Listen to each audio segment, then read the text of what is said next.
Hello, I'm Dakota Smith, and you're watching Crash Course. Hold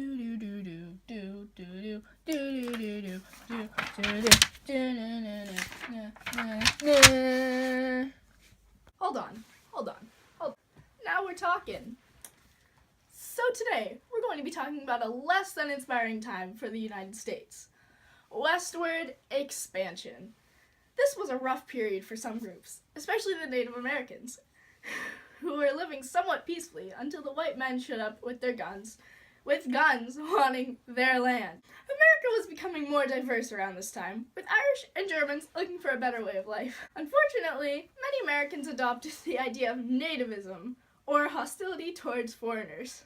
This was mainly due to the fact that these new immigrants were Catholic, and groups such as the Know-Nothings and Supreme Order of the Star-Spangled Banner made sure to give these new immigrants a hard time.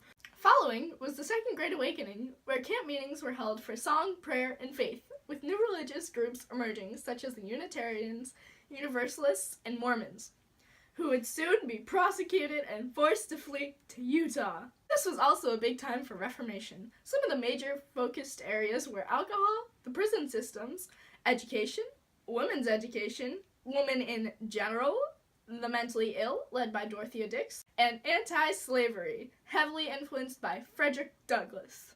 Wow, that was a lot. Moving on to where we start to see the actual migration occurring. Many were fueled by the idea of the manifest destiny, where God had given the entire continent to Americans and wanted them to settle the Western land. Among this belief, many were just looking for a new way of life and to escape the factories in the Northeast. I would too, if I were them. You know, that pollution and stuff. Ugh. Also, let's not forget the fact that gold had been discovered in California, which led to many young men taking on this journey, with few actually gaining anything, since there wasn't actually that much gold. This did bring more people to California, though, because it's not like these people were going to turn around and head back to their old ways of life.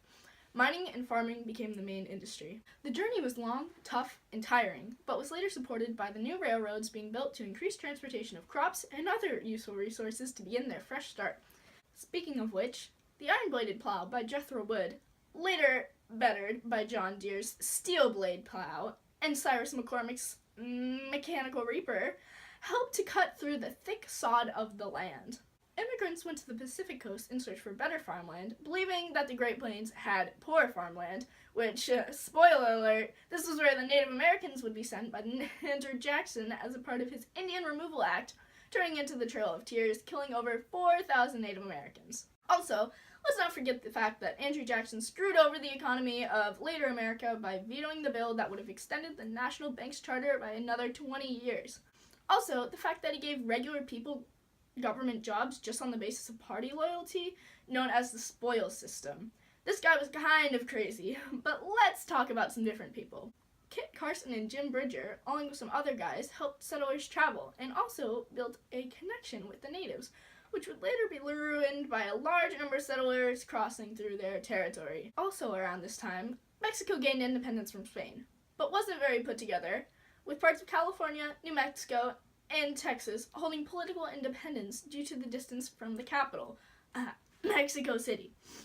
Mexico nearly collapsed from areas that were underpopulated and overall hit political chaos. This is also when we start to see cattle ranching becoming a part of the economy, actually becoming the top of the social class, with the mestizos below, who were the mixed European and native ancestors, working as skilled craftspeople or cowboys. The Native Americans were at the bottom of these classes, often exploited by the ranchers to be slaves. The relationship between Mexico and U.S. was a little slippery.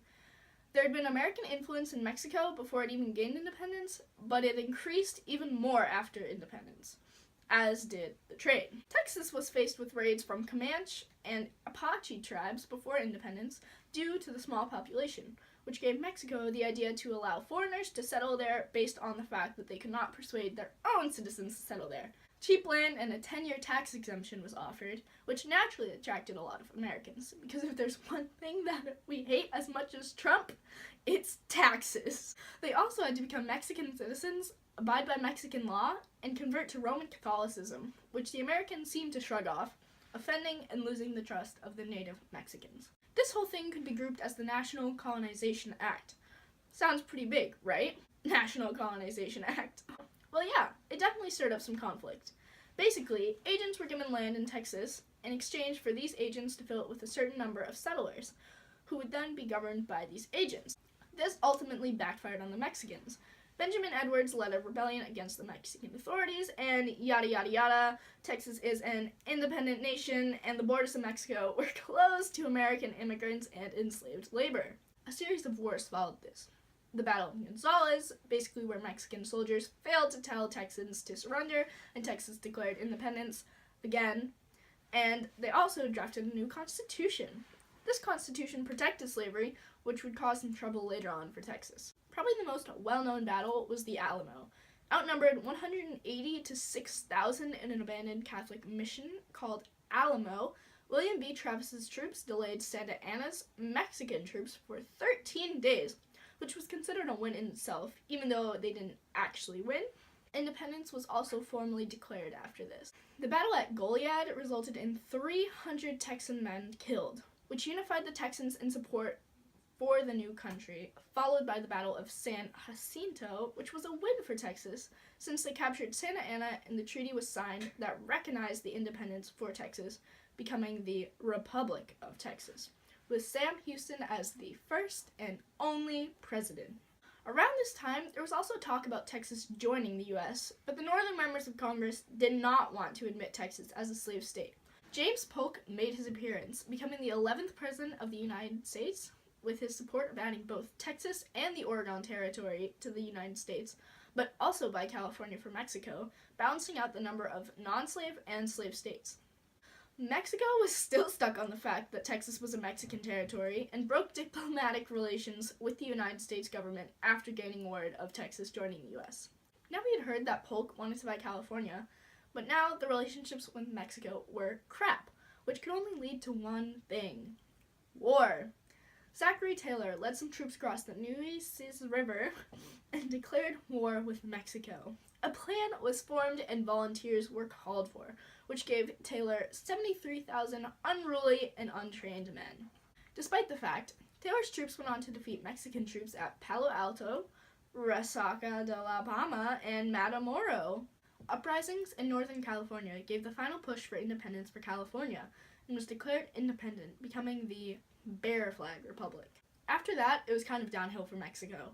American troops were sent to Veracruz, which they captured, and then headed for Mexico City, which they also captured. The Treaty of Guadalupe Hidalgo was signed, giving the U.S. 500,000 square miles of Mexican land, and also accepted the Rio Grande as the southern border of Texas. America also gave Mexico $15 million and took over $3.25 million of Mexican debts. The Manifest Destiny dream had finally been obtained for Americans, with their coastal-to-coastal reign, a happy ending for some from a brutal journey. Thank you for turning into the first and probably only Crash Course video. I hope you enjoyed. Shout out to our producer, me, and the editor, me, and the director, and executive producer, with new religion, screw. This was also a big time for Reformation. Also, let's not forget the fact that gold had been discovered in California. Speaking of which, no, oh my god. Immigrants went to the Pacific law and convert to Roman Catholicism. They also had to become Mexican. Brutal joint.